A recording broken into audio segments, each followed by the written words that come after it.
नमस्कार विद्यार्थी मित्रांनो, मी भोसले सर. आज आपण इयत्ता 6वी विषय मराठी पाठ क्रमांक 20 ओळख थोरांची या पाठातील भाग क्रमांक 2 दादाजी रामजी खोब्रागडे यांच्याविषयी माहिती घेणार आहोत. विद्यार्थी मित्रांनो, हा दादाजी रामजी खोब्रागडे यांचा हा फोटो आहे. आपण पाठ्यपुस्तकातलं पान नंबर 80 काढलं तर त्यावरही संशोधक शेतकरी आणि त्यांचा फोटो दिलेला आहे. विद्यार्थी मित्रांनो, आज आपण हे संशोधक असणारे शेतकरी जे आहेत ते म्हणजे दादाजी रामजी खोब्रागडे यांची माहिती घेणार आहोत. विद्यार्थी मित्रांनो, तर चला तर मग पान नंबर 80 काढा आणि आपण या पाठाला सुरुवात करूया. सुरुवातीला आपण या पाठाचं वाचन करू आणि नंतर त्याचं सविस्तर असं स्पष्टीकरण पाहू. तांदळाच्या अनेक जाती आहेत. त्यापैकी एका जातीचे नाव आहे HMT. तांदळाची ही नवी जात शोधून काढली एका शेतकऱ्याने.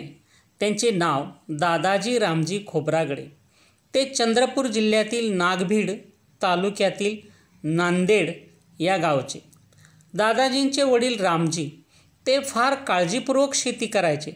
पेरणीच्या अगोदर बियाणे निवडायचे, खराब दाणे बाजूला काढायचे. दादाजींनी वडिलांना असे का करता म्हणून विचारले तेव्हा वडील म्हणाले, चांगले बी पेरले तर चांगली उगवण होते. दादाजींना तेव्हापासून बियाणे निवडण्याची सवय लागली, तशीच निरीक्षणाचीही लागली. विद्यार्थी मित्रांनो, जे अन्नधान्य आहेत या अन्नधान्यामध्ये तांदूळ हे एक प्रमुख पीक आहे. तर या तांदळाच्या अनेक जाती आहेत. त्यापैकी एका जातीचे नाव आहे HMT. आता तांदळाच्या ज्या अनेक जाती आहेत त्याच्यामध्ये आपल्या आहारामध्ये दररोज आपण भात खातो, तर याच्या वेगवेगळ्या जाती आहेत. जसे की इंद्रायणी, बासमती, कोलम, आंबेमोहर अशा अनेक प्रकारच्या जाती आहेत. त्या अजून तुम्ही तुमच्या घरातील वडीलधाऱ्या माणसांना विचारून किंवा तुमच्या घरामध्ये कोणत्या प्रकारचा भात खाल्ला जातो याची माहिती तुम्ही आईला किंवा वडिलांना, वडीलधारे आजी आजोबांना विचारू शकता. तर अशा तांदळाचा जात म्हणजे काय प्रकार. तर ही HMT हे नाव दिलेलं आहे कारण ही नवीन जात शोधून काढली. कुणी शोधली? कोणत्याही एखाद्या शास्त्रज्ञाने नाही शोधली, तर ती शोधली एका सर्वसामान्य शेतकऱ्याने आणि त्या शेतकऱ्याचे नाव आहे दादाजी रामजी खोब्रागडे. ते चंद्रपूर जिल्ह्यातले. जसे महाराष्ट्रातील अनेक जिल्ह्यापैकी पूर्वेकडे विदर्भामध्ये जे महाराष्ट्राचे काही भाग आहेत, आपण म्हणतो कोकण, पश्चिम महाराष्ट्र, मराठवाडा, विदर्भ. तर विदर्भामध्ये पूर्वेकडे चंद्रपूर नावाचा जिल्हा आहे. त्या जिल्ह्यातील एक तालुक्याचं ठिकाण आहे ते म्हणजे नागभीड आणि या तालुक्यामध्ये नांदेड नावाचे गाव आहे. या गावात दादाजी रामजी खोब्रागडे राहत होते. दादाजींचे जे वडील रामजी हे पण फार काळजीपूर्वक शेती करायचे. पेरणीच्या अगोदर बियाणे निवडायचे. म्हणजे काय, तर पेरणी करण्यासाठी शेतकरी पूर्वापार आपल्या ज्या चांगल्या जाती आहेत, धान्य चांगलं वेगळं धरत आणि ते पेरण्यापूर्वी त्याचे निवडायचे. म्हणजे काय की खराब दाणे जे आहेत ते बाजूला काढायचे. आणि कारण की उगवण जे आहे, पेरणी करण्यासाठी बियाणं हे निरोगी असावं लागतं, हा त्याच्यामागचा हेतू आहे. तर खराब दाणे बाजूला काढायचे. जेव्हा असे रामजी करत असत तेव्हा दादाजी ते वडिलांना विचारत की तुम्ही असे का करता, आणि तेव्हा वडील सांगायचे की चांगले बी पेरले तर चांगली उगवण होते. म्हणजे बी चांगले असेल तर उगवण म्हणजे येणारी रोपटी ही सुद्धा चांगली आहेत. तर दादाजींना तेव्हापासून बियाणे निवडायची सवय लागली होती, तशीच निरीक्षण करायचीही सवय लागली होती. तर विद्यार्थी मित्रांनो, हे लहानपणी घरात त्यांच्यावर असे संस्कार झालेले होते आणि वडिलांप्रमाणेच तेही बियाणांची काळजी घेत होते, निरीक्षण करत होते. चला पुढचा पॅरेग्राफ पाहू आपण. ते मोठे झाले, शेती करू लागले आणि एकदा शेतात फिरत असताना त्यांच्या लक्षात आले की भाताच्या काही ओंब्या जास्त गडद पिवळ्या रंगाच्या आहेत. म्हणजे ते शेती आता मोठे झाल्यावर शेती करू लागले आणि शेतामध्ये फेरफटका मारत असताना असं हिरवगार भाताचं पीक शेतामध्ये होतं आणि शेतामध्ये फेरफटका मारत असताना फिरत असताना त्यांच्या लक्षात आलं की भाताच्या काही ओंब्या जास्त गडद पिवळ्या रंगाच्या आहेत आणि त्यांनी नेमक्या त्या हेरून ठेवल्या. हेरून ठेवल्या म्हणजे काय की नीट पाहून ठेवल्या आणि त्या परिपक्व झाल्यानंतर म्हणजे पीक काढणीला आल्यानंतर पूर्ण वाढ झाल्यानंतर त्यांनी त्या वेगळ्या बाजूला काढून ठेवल्या आणि एका वेगळ्या पिशवीत ठेवल्या. त्या तशाच नीट ठेवल्या आणि दुसऱ्या वर्षी पहा बरं पुढे, दुसऱ्या वर्षी त्यांनी ते बियाणे शेताच्या मधोमध पेरले. त्यांच्या लक्षात आले की या बियाणांपासून आलेल्या ओंब्यांना इतरांपेक्षा अधिक दाणे आहेत. त्यांनी असे अनेक वर्ष केले. त्यांची खात्री पटली की हे बियाणे अधिक उत्पादन देऊ शकते. त्यांनी गावातील लोकांना ते लावण्याची विनंती केली, पण कोणी तयार झाले नाही. शेवटी भीमराव शिंदे तयार झाले. त्यांनी 4 एकरांवर पहिल्यांदा ते बियाणे वापरले आणि आश्चर्य असे की अवघ्या 4 एकरामध्ये 90 क्विंटल तांदळाचे उत्पादन झाले. तळोधी बाळापूरच्या बाजारात हा तांदूळ गेला तेव्हा त्यावर व्यापाऱ्यांच्या अक्षरशः उड्या पडल्या आणि तेथेच या तांदळाचे नाव पडले HMT. आता लक्षात घ्या विद्यार्थी मित्रांनो, हे दादाजी मोठे झाल्यावर शेती करू लागले आणि शेतामध्ये फिरत असताना त्यांच्या लक्षात आलं की भाताच्या काही ओंब्या जास्त गडद पिवळ्या रंगाच्या आहेत. त्यांनी नेमक्या त्या हेरून ठेवल्या, परिपक्व झाल्यावर बाजूला ठेवल्या आणि पीक कापणीला आले असताना त्यांनी ते बाजूला काढून मळणी करून वेगळ्या पिशवीत ठेवल्या आणि दुसऱ्या वर्षी त्यांनी ते बियाणं बरोबर शेताच्या मधोमध पेरलं. त्याला खून केली. त्यांनी लक्षात ठेवलं की हे आपण वेगळं धरलेलं बियाणं आहे आणि त्यांचं त्यांनी निरीक्षण केलं आणि मग त्यांच्या लक्षात असं आलं की जेव्हा पीक तयार झालं तर त्यांनी त्या ओंब्यांचं निरीक्षण केलं. ओंब्या म्हणजे ज्याच्यामध्ये ते भाताचे दाणे आहेत ते वरील भाग. तर मग त्यांनी त्या ओंब्यामधले दाणे मोजले तर त्यांच्या असं लक्षात आलं की ह्या बियाण्यामध्ये ओंब्यांना इतरांपेक्षा अधिक दाणे आहेत. मग त्यांनी असं अनेक वर्ष केलं की सुरुवातीला ठराविक ओंब्या घेतल्या होत्या, त्याचं वेगळं बी केलं, ते पेरलं आणि एका दाण्यापासून अनेक दाणे तयार झाले आणि असं अनेक वर्ष करून त्यांनी खूप अधिक बियाणं केलं आणि मग त्यांनी शेतकऱ्यांना सांगितलं की या बियाणापासून तुम्हाला अधिक उत्पादन मिळेल आणि गावातील अनेक लोकांना त्यांनी लावण्याची विनंती केली. परंतु कसं असतं की गावामध्ये जे पूर्वापार चालत आलेलं बियाणं होतं तेच लोक वापरत होते की त्यांचा विश्वास नव्हता की ह्या नवे बियाणे लावल्याने समजा उत्पादन आलंच नाही तर वर्षभर केलेलं कष्ट वाया जाईल, अशी लोकांना धास्ती होती. म्हणून खूप लोकांनी त्यांच्यावर विश्वास ठेवला नाही आणि ते तयार झाले नाही. मात्र त्या गावातील भीमराव शिंदे नावाचे जे गृहस्थ होते त्यांनी दादाजी खोब्रागड्यांनी तयार केलेलं जे बियाणं आहे त्यांनी 4 एकरावर वापरलं आणि पहिल्यांदा ते बियाणं वापरलं आणि काय आश्चर्य की अवघ्या 4 एकरामध्ये त्यांना 90 क्विंटल तांदळाचे उत्पादन झाले. 1 क्विंटल म्हणजे 100 किलो. तर असं 90 क्विंटल तांदळाचे उत्पादन झाले आणि त्यांच्याजवळचा तिथला जो बाजार आहे त्या बाजार काय तळोधी बाळापूर या बाजारात हा तांदूळ गेला तेव्हा खरेदी करणारे जे व्यापारी आहेत त्यांच्या अक्षरशः उड्या पडल्या म्हणजे काय की त्यांना प्रत्येकाला ते हवे होते.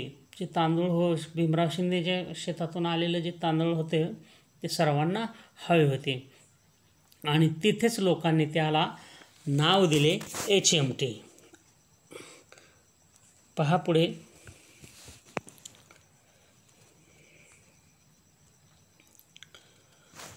वर्षभर मजुरी करून उदरनिर्वाह करणारे या संशोधक शेतकऱ्याने हंगामाच्या काळात मुलीच्या 1.5 एकर शेतीमध्ये अनेक प्रयोग केले.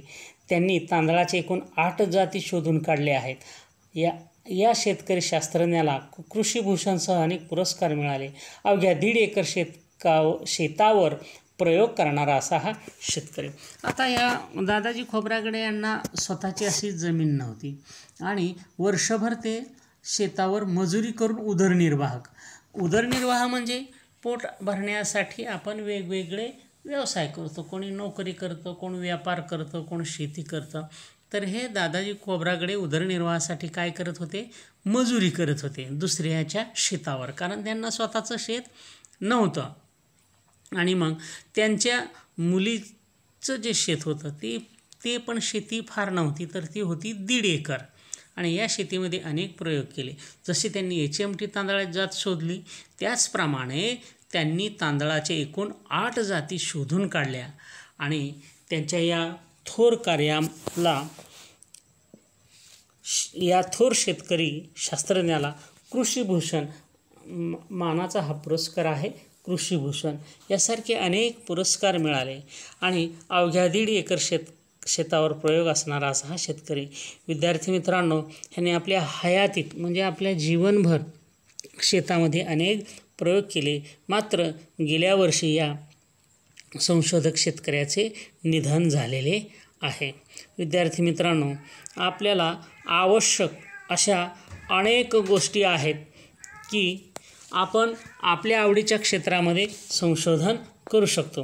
विद्यार्थी मित्रांनो, या ठिकाणी नवीन काही शोधूया असं आपल्याला एक, या पाठावर काही स्वाध्याय नाही आहे, या पाठावर उपक्रम आहेत आणि नवीन काही शोधूया आहे.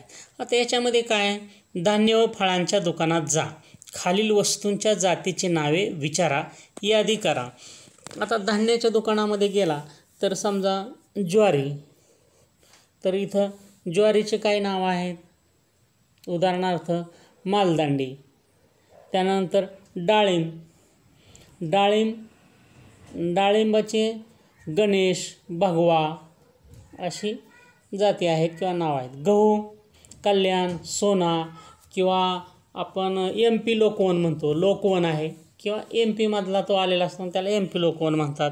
असे अनेक जाती आहेत. तर केळीचे पण प्रकार आहेत. तांदूळ तर आपण पाठामध्ये पाहिलेच. आंब्यामध्ये प्रसिद्ध कोणतं? हापूस, पायरी, दशहरा आणि असे अनेक आहेत. ऊसामध्ये तर अनेक जाती आहेत. 265, कोल्हापूर, 1819 असे अनेक जाती आहेत. संत्रीमध्ये ही जाती आहेत, तुरीमध्येही आहेत. तर हे तुम्ही शोधून काढा. आपण चर्चा करताना थोडेफार नाव सांग. तांदूळ या धान्यापासून कोणकोणते पदार्थ तयार केले जातात त्याची यादी करा. भात सोडून वेगळे कोणते पदार्थ तयार केले जातात त्याची माहिती आपल्याला द्यायची आहे. उदाहरणार्थ तांदळाचे पापडही असतात. तर असे अनेक पदार्थ आहेत. त्यानंतर आंतरजालाच्या साहाय्याने, आंतरजाल म्हणजे काय? इंटरनेट. या इंटरनेटच्या साहाय्याने महाराष्ट्रामध्ये कोणकोणत्या जिल्ह्यात तांदळाचे उत्पादन घेतले जाते याची माहिती तुम्ही मिळवा. त्यानंतर उपक्रम दिलेला आहे. तुम्हाला आवडणाऱ्या थोर व्यक्ती, खेळाडूंविषयी माहिती विविध संदर्भ ग्रंथातून मिळवा आणि वर्गातील सर्व मुलांनी लिहिलेल्या माहितीचे मासिक हस्तलिखित तयार करा. तर हा एक उपक्रम आहे.